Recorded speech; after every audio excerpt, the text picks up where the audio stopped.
Hey, Discernment listeners, this is Chapter 2 in my series in which I react to post-season material about Ashley and Tyler. So let's watch. And again, it looks bad, but it's, if you realize, it's always holidays, it's always an event, it's always something. Like he's around on the floor playing with them. It's never like an intimate moment with these kids. He was always supposed to be an uncle, and even the ex-wife said it, and then this is the thing about like, oh, he was sleeping with her. It's like, what are you trying, like, what is going on? Right. There's so many false narratives. I mean, Okay, a lot of just have, so she's saying the ex-wife is saying these things. Okay. And then she mentions them sleeping together. It'd be hard to believe that Bree would just lie about that, right?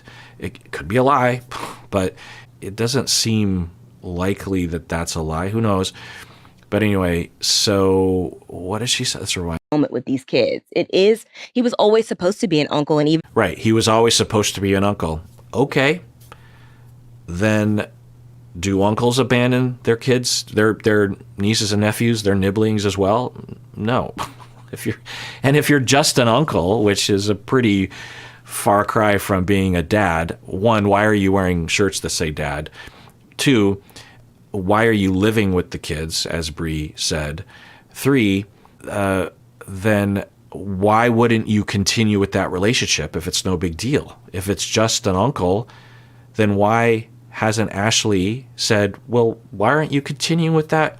If you're just an uncle, then just continue being an uncle and stop wearing the dad shirts. even the ex-wife said it, and then this is the thing about like, oh, he was sleeping with her. It's like, what are you trying to, like? Well, the ex-wife would only know what she would have seen, I'm guessing, when she was still living with Bree, and would have the situation where Bree and the ex-wife were the parents and he was not one of the parents. But then the ex-wife left, according to Bree, moved across the country, and she wouldn't, anyway. And then she says something about sleeping. The ex-wife said it, and then this is the thing about like, oh, he was sleeping with her. It's like, what are you trying, like, what is going on? Right. There's so many false narratives. I mean, that. Okay, so she's saying what's going on. It's a false narrative. Do we have data on that? I mean, it doesn't really matter to us, right? But I'm curious. You kind of get close to thinking, what's the big deal? Mm-hmm. And then all of a sudden he becomes this father. The situation happens. He's asked to be a part of it, but he, like you said, he has no rights. No rights. No rights to really put his input in. So what a weird situation. Yeah, but what does it matter if you have rights or not? Plus, you could negotiate that. At the very least, it sounds like Bree and Tyler had very little, if any, conversations about the logistics of their relationship. Either they were avoiding it or didn't think to, or they were worried they would disagree, or Bree never wanted him to have any kind of rights. I don't know. But even if uncles don't have any rights. So if he's an uncle, then he's just continue being an uncle and stop wearing dad shirts. Situation to try to even navigate. I can imagine the challenge of like, what is my role here? I will say she wrote me on Instagram and apologized to me and Tyler and said she's praying for us and she never meant for it to go this way, and she won't say too much on this forum. All right, so Ashley's saying that Bree reached out and apologized, but I'm guessing let's on Instagram and apologized to me and Tyler and said she's praying for us and she never meant for it to go this way, and she won't say too much on this.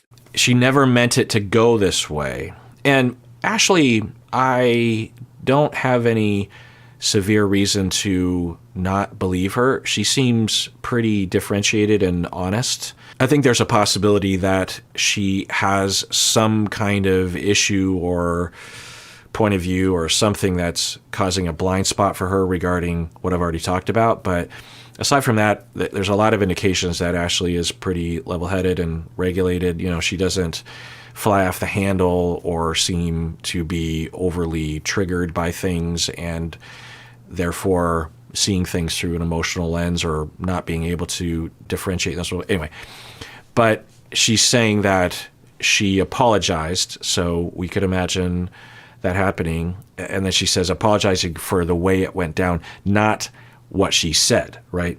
if Ashley said or will say that Bree apologized for lying, which I checked, and Bree still has all those videos still up. So if she was lying and apologizing for it, she would have taken those down.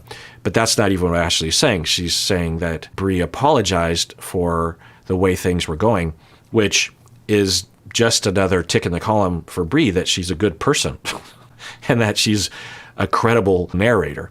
You could see that happening where, especially someone that's not really into drama online, that everything is going down, and then she's like, oh, I really feel like I have to step forward for the sake of my own, I don't know, my own reputation or something. And so she comes forward and she tells the story. And then afterwards, there's a lot of backlash to the two of them, to Tyler and to Ashley, and Bree, because she's a good, credible person, feels bad. And he is her really good friend, maybe a best friend in a lot of ways, and she misses him. And so she reaches out to Ashley. I don't know, did Ashley reach out to her? But she reaches out to Ashley and says, I'm sorry for all of the drama. I'm sorry for the way things, are happening. And that shows a lot of respectable qualities for Bree, I think. Didn't she make a public statement? Yeah. She made a public statement and then deleted everything. It was at the public statement that was like saying how she doesn't know why Tyler is And then talking posted about a bunch of photos of him. She didn't delete everything. And this was, in my timeline, this was published 2 days ago, but the interview would have been maybe a couple days or just a day before they published it. So this is all basically contemporary with me, meaning that everything that I know, I think she knows. So she's saying that the things were, so were there other things that were taken down? I don't know. She's causing it too. I mean, she's participating by telling the truth about things that people were speculating about pretty wildly. If anything, what Bree told everyone actually, and so I don't know, but the discourse that I saw around this whole topic before Bree had come forward was assuming kind of the worst about Tyler, that he had 3 kids with another woman and that he just abandoned them. And there are these pictures of him, screenshots or something of him having a dad shirt with 3 kids. So people jumped to what they thought was the most likely scenario, and didn't have anything to do with sperm donorship, and just had to do with him having a relationship with a woman, and they had kids and a family, and he just abandoned them. So people were assuming that Bree, if anything, was coming forward and explaining that, no, it's more nuanced than that, and actually he is a good guy, we're really good friends, and this also has something to do with my ex-wife leaving me, and it's complicated. So if anything, Bree actually helped Tyler to look. I'll tell you, from my side of things, given the options or the likelihood of what had happened, given the allegations, what she disclosed actually, in my mind, made Tyler seem much more redeemable. Still a problem, but at least not as bad as the way that people were saying. Now, I guess you could argue that prior to Bree coming forward, it was all just basically like screenshots of texts and obscure pictures, and God knows the situation, but I don't know. And this is disappointing to hear from Ashley, because is it motivated reasoning? Is it a concerted effort to spin? She's had a year to think about it and a year to do something about it. Yeah. Because regardless if we never talk to you or the kids again, like, it's still a thing. And so I wouldn't mind having a sit down with you. Like, I want to know what the motive is here. Okay, so there hasn't been a sit down, which I suspected.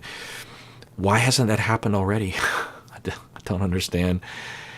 Yeah, I mean, I don't know. I haven't been in a situation like this, but if I was in Ashley's shoes, I could imagine myself having a period of time, particularly building up to the wedding and maybe a little bit after, since, it's a whirlwind, the show and everything. And then I would hope, I guess, that I would, if I were in Ashley's shoes, I'd be like, wait, so what's happening? I need more information. Sorry, Tyler, I need to talk with her without you there. Is that okay? Hey, could we talk, Bree? And Bree sounds like she'd be up for it. And I would have had that conversation so long ago, because every day that goes by, there's a chance that something horrible is happening to children, innocent, kids. That I think that, again, if you have met Tyler for 5 minutes, this is the thing that really gets me is the assassination of. Yeah, I'm pretty sure I know what she's going to say. And this is a problem, I guess, with just ignorance of psychology or behavior, but also with the proliferation of notions of narcissists online, which gives the idea that if people do something bad, like what Tyler seems to be doing, then they must be a narcissist or a con artist or something. And that is not true. It's ridiculous.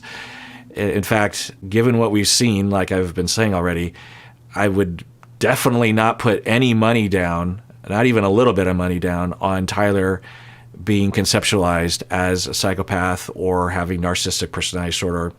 Not even close. So there's this idea of, well, if he's a good guy, and I have all this data telling me that he's a good guy, I have many moments where he's shown that he's a good person, that he's trustworthy, that he cares about others, he doesn't have impulses like the way you maybe say Tim did, this kind of power and aggression or something.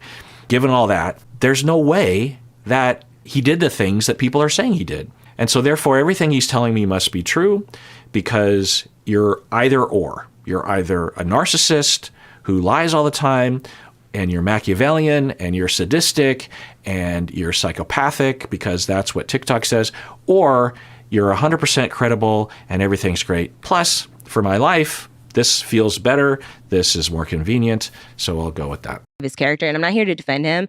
I have to say this. If you meet him for 5 minutes, you will see how genuine he is. He's a people pleaser, and I hate that about him. Mm-hmm. And we had him on Zoom. Really is. Boom. Boom. Ashley, listen to what you're saying. He's a people pleaser. He's super nice. He is pleasing you by excising this messiness from his life, because he knows clearly that that's what you want. That's what you would prefer, and that he might lose you otherwise. We don't know that, but you can imagine him thinking that, particularly in the beginning. All right, so just chiming in here, this is me recording after I watched all that I could get my hands on regarding the story about Tyler and Ashley and the kids. And I am chiming in here to say that the rest of this episode is just for members of the YouTube channel. This is going to be a 4-part series. I thought that this episode of me wrapping up the reaction to the Tyler and kids situation would be a fairly short episode, but it ended up being a lot more, because there's so much detail and so many people have come forward with stories, and I can't know if any of it is real or not, but a lot of it looks credible and a lot of it actually fits together. So if you want to watch the rest of chapter 2 of this, become a member of the channel. Otherwise, please take care of yourself, because you deserve it. You really, really do.